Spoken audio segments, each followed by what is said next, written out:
जय हिंद बच्चों, good morning, good afternoon and very very good evening. हमारा और आप सभी का प्यारा सा यूट्यूब चैनल सत्यम क्लासेज में आपका एक बार फिर से बहुत बहुत स्वागत है। बच्चों, आज हम लोग पढ़ेंगे फाइलम का सेकंड पॉइंट है जिसको बोलते हैं सिलेंट्रेटा, है ना। सिलेंट्रेटा या साइडेरिया भी इसको बोलते हैं, है ना। लेकिन इसका फेमस नाम है सिलेंट्रेटा। सिलेंट्रेटा के नाम से इसको जानते हैं। बच्चों, इसके पहले हम लोग पढ़ लिए थे फाइलम का फर्स्ट टॉपिक जो था पॉडीफेरा, है ना। और हम लोग पढ़ क्या रहे हैं? हम लोग पढ़ रहे हैं एनिमेलिया। तो एनिमेलिया का पूरा आपका वीडियो बना हुआ है। एनिमेलिया के अंडर में क्या क्या पढ़ने के लिए आते हैं ये सारे चीज आपको बताया हुआ है ना। और एनिमेलिया जो कि एक के बहुत बड़ा ये एक क्लास है, क्लास नहीं, इसको किंगडम बोलते हैं।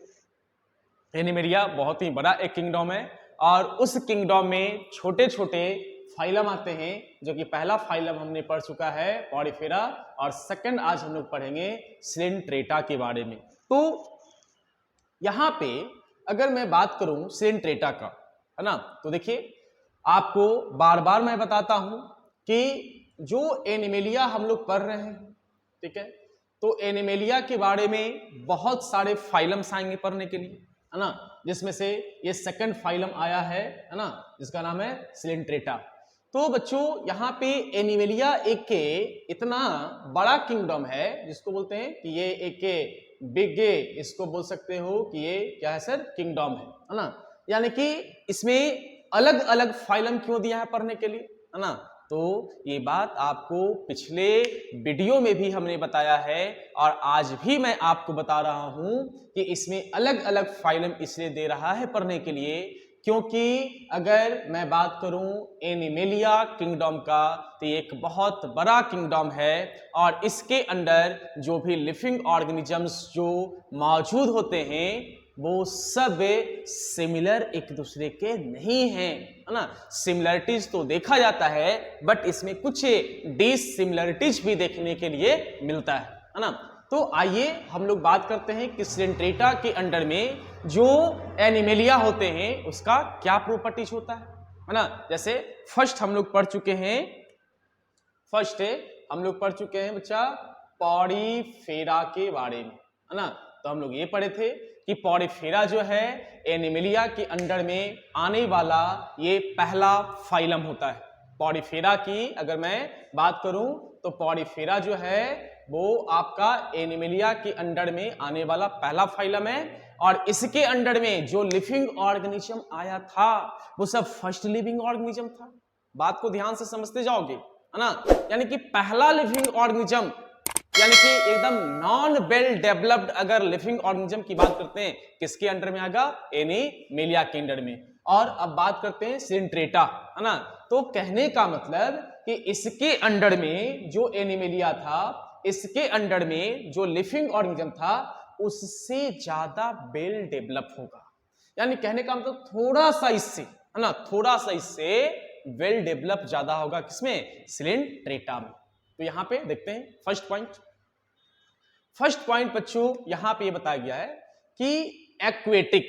सबसे पहले ये क्या है कि सिलेंट्रेटा की अगर बात करते हैं, सिलेंट्रेटा के अंडर में जो भी लिविंग ऑर्गेनिजम्स जो आते हैं वो क्या होते हैं सर? एक्वेटिक होते हैं, है ना। और मैं आपको बता दूं कि हमारे अर्थ पे जो लिविंग ऑर्गेनिज्म जो आया था फर्स्ट प्रिमिटिव, है ना, सबसे पहले जो लिविंग ऑर्गेनिज्म आया था, मतलब कि हमारे अर्थ पे लिविंग ऑर्गेनिज्म जो रहना स्टार्ट किया था वो सबसे पहले कहां पे रहना स्टार्ट किया था? वाटर में। ऐसा नहीं कि जो एनिमल्स है वो डायरेक्ट लैंड पे रहने के लिए स्टार्ट कर दिया, नहीं सर, है ना। अगर मैं आपको बता दूं कि सबसे पहले लिविंग ऑर्गेनिज्म जो डेवलप हुआ, लिविंग ऑर्गेनिज्म जो आया हमारे अर्थ पे वो वाटर में था, वो वाटर में रहता था और फिर स्लोली धीरे धीरे अगर मैं बात करूं तो धीरे धीरे वही एनिमल्स जो है वो लैंड पे आना शुरू किया, है ना। तो सब अगर सिलेंट्रेटा की अगर बात करते हैं तो सिलेंट्रेटा भी बहुत प्रिमिटिव ये सब एनिमल्स है जो कि पहले पहले नहीं अब भी अगर बात करते हैं तो सब वाटर में रहने वाला। तो देखिए यहां पे बताया भी है, यहां पे सर ये क्या है आपका एक्वेटिक है ना, मोस्टली मैरीन है ना। अब ये बताए मरीन का मतलब क्या होता है ना, मरीन का मतलब क्या होता है, मरीन का मतलब होता है ज्यादातर ये जो ऑर्गेनिज्म होगा सिंट्रेटा के अंडर में जो आएगा वो समुद्र में रहता है। मरीन का मतलब होता है समुद्र है ना। फिर है a few such as hydra, जैसे इसका एग्जांपल की बात करते हैं तो इसका बेस्ट एग्जांपल सर हो जाएगा हाइड्रा है ना। आर फ्रेश वाटर, यानी कहने का मतलब सिंट्रेटा के अंडर में जो भी लिविंग ऑर्गेनिजम्स जो होंगे वो एक्वेटिक होंगे, ज्यादातर मरीन वाटर में रहेंगे है ना, और फ्रेश वाटर में भी रह सकता है। और एग्जांपल में आप हाइड्रा को ले सकते हो।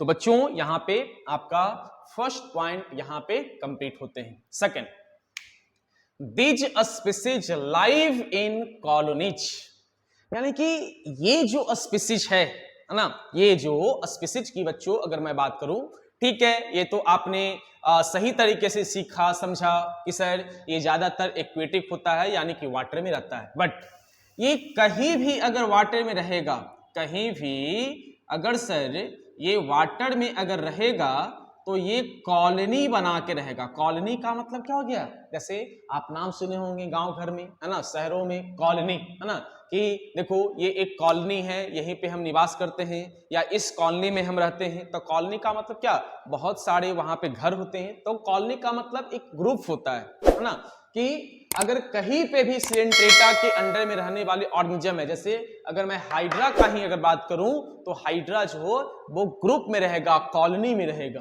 है ना। तो यहाँ पे सेकंड पॉइंट सर आपका कंप्लीट होता है कि ये स्पीसीज की अगर मैं बात करूं तो ये स्पीसीज जो होता है वो कॉलोनी बनाकर रहता है, पता है ना, these species life in colonies. चलो यहाँ पे थर्ड पॉइंट पे बात आते हैं, साइडेरियंस है ना, इसको साइडेरियंस ही बोलते हैं। और सिलेंट्रेट्स आर मल्टी सेलुलर। अब बात ये आता है कि चलो भाई ये तो हम कुछ बातें यहाँ पे देखे कि ये एक्वेटिक होता है एंड ये कॉलोनी बनाकर रहता है। अब यहाँ पे सर सिलेंट्रेटा के अंडर में जो लिविंग ऑर्गेनिजम्स जो आते हैं, सिलेंट्रेटा के अंडर में जो लिविंग ऑर्गेनिजम्स आते हैं वो ज्यादातर मल्टी सेलुलर होगा। ज्यादातर नहीं वो मल्टी सेलुलर ही होंगे है ना। तो यहां पे लिखा है मल्टी सेलुलर। एक है डिप्लोब्लास्टिक। सर डिप्लोब्लास्टिक का मतलब क्या होता है ना, देखिए डिप्लोब्लास्टिक का मतलब होता है कि वैसा living organisms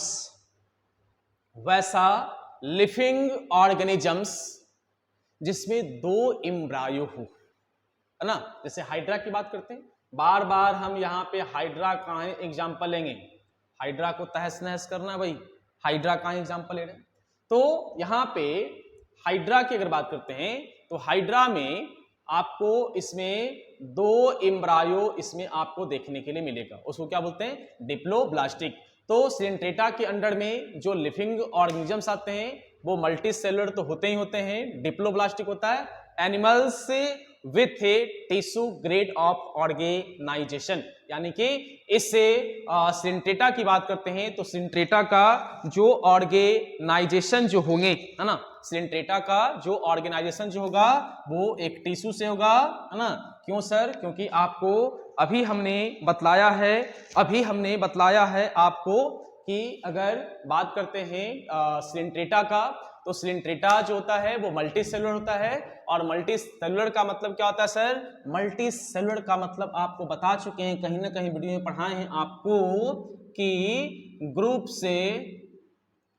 groups of atom, और ग्रुप्स ऑफ एटम को हम लोग बोलते हैं टिश्यू, इसका नाम देते हैं। क्लियर हो रहा होगा आपका है ना, कि अगर मैं बात करूं मल्टी सेलुलर का तो मल्टी सेलुलर किसको बोलते हैं, बहुत सारे सॉरी सेल्स होंगे sir, cells, group of cells is called tissue है ना। तो यहाँ पे बॉडी का जो ऑर्गेनाइजेशन जो होगा है ना, बॉडी का जो ऑर्गेनाइजेशन जो होगा वो सर वो किससे होगा, ग्रेड टिश्यू से होगा। यहाँ पे थर्ड पॉइंट क्लियर होता है कि सिलेंट्रेटा की बात करते हैं मल्टी सेलुलर होता है, डिप्लोब्लास्टिक होता है एंड इसका ऑर्गेनाइजेशन जो होता है बॉडी का वो ग्रेड टिश्यू से होता है। नेक्स्ट पॉइंट है सर कि बॉडी शो रेडियल सिमेट्री। अब देखो यहां पे नंबर 4th पॉइंट की अगर सर मैं बात करूं, ठीक है, तो 4th पॉइंट में क्या बताया गया, इसका बॉडी सिमेट्री। आप सिमेट्री का मतलब समझते होंगे कि सर सिमेट्री का मतलब होता है सिमिलर, है ना। उसका बॉडी जो होगा वो आपको कैसा दिखेगा, सिमिलर दिखेगा। कहीं भी आपने ये नाम सुना होगा कहीं सर सिमेट्री, है ना। तो सिमेट्री का मतलब होता है एक जैसा, सिमेट्री का मतलब होता है सिमिलर, है ना।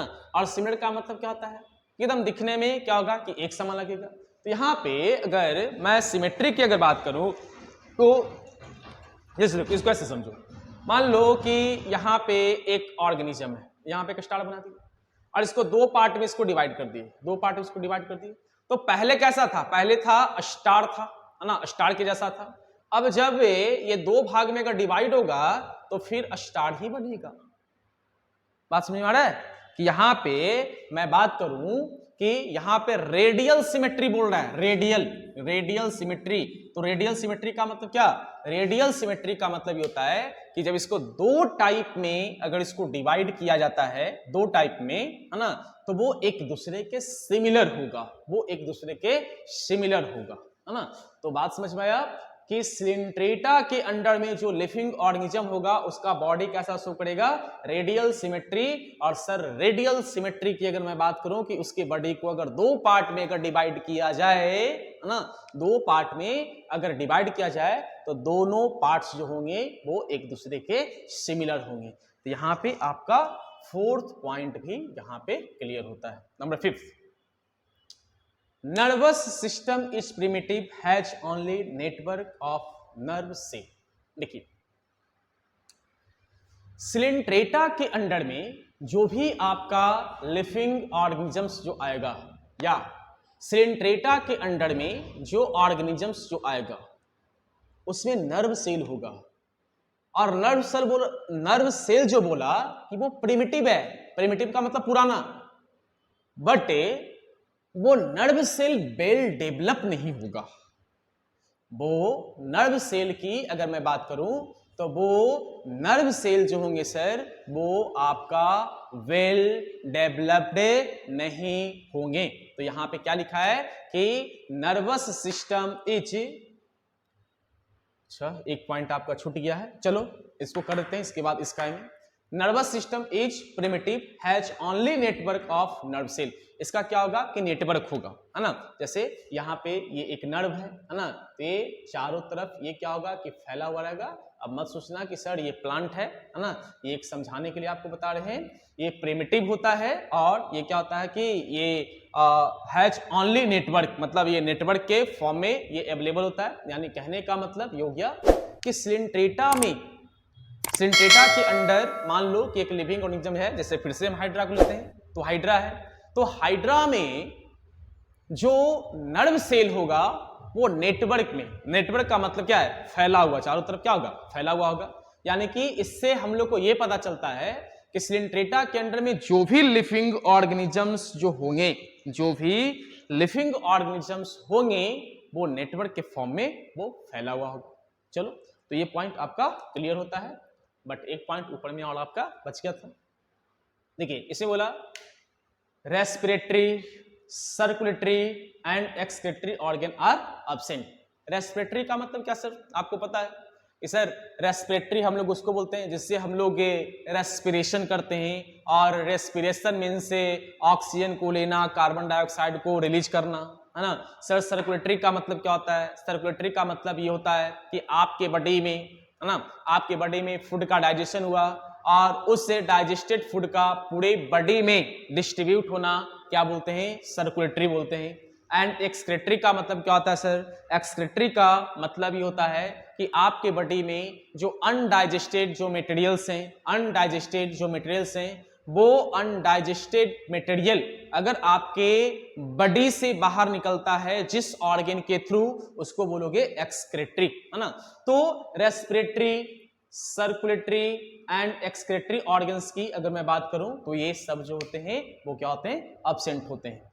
तो ये पॉइंट भी आपको समझ में आ गया कि सिलिंड्रेटा के अंडर में जो भी लिविंग ऑर्गेनिजम्स जो आएंगे ना, जो भी लिविंग ऑर्गेनिजम्स जो सर आते हैं उसमें respiratory, circulatory and excretory organs जो होता है वो आपका एब्सेंट होता है। नेक्स्ट है body show two main forms. अब इसका बॉडी जो होता है वो दो फॉर्म में दिखता है ना। पहला है आपका पॉलिप एंड सेकंड है आपका मेडुसा, है ना। इसका बॉडी जो होगा वो दो फॉर्म में दिखेगा, एक पॉलिप और एक मेडुसा, है ना। क्या बोले, एक पॉलिप और एक मेडुसा, यानी कि सिलिंड्रेटा के अंडर में जो भी लिविंग ऑर्गेनिजम्स जो आएंगे ना, वो लिविंग ऑर्गेनिजम्स जो होंगे वो आपको दो फॉर्म में दिखेगा, है ना। दो मेन फॉर्म होता है और वो दो मेन फॉर्म होगा, एक होगा पॉलिप्स और एक होगा आपका मेडुसा। बात समझ में आ रहा है?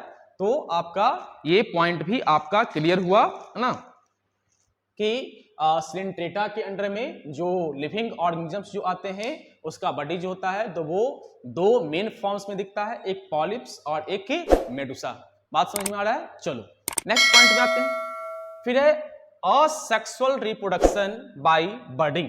अब देखो इसमें सेक्सुअल रिप्रोडक्शन भी होता है और आपका असेक्सुअल रिप्रोडक्शन भी होता है ना। तो देखिए यहां पे बताया गया कि असेक्सुअल रिप्रोडक्शन बाय बर्डिंग, यानी कि असेक्सुअल रिप्रोडक्शन अगर हो रहा है तो वो किसके थ्रू होगा? बर्डिंग के थ्रू होगा, है ना। क्या बोला?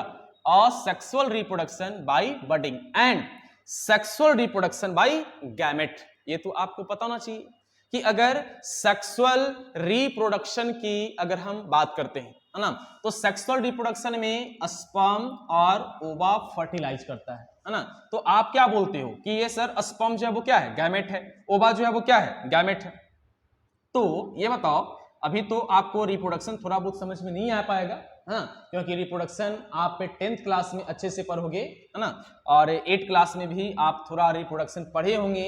अगर वहां पे आप क्लासरूम में सही तरीके से बैठकर अगर स्टडी किए होंगे रिप्रोडक्शन का, तो वहां पर ये बात जरूर आपके टीचर बताए होंगे, सिखाए होंगे कि अगर मैं बात करूं कि गैमेट क्या है, तो गैमेट का मतलब स्पर्म और ओवा, है ना, वो क्या है? गैमेट।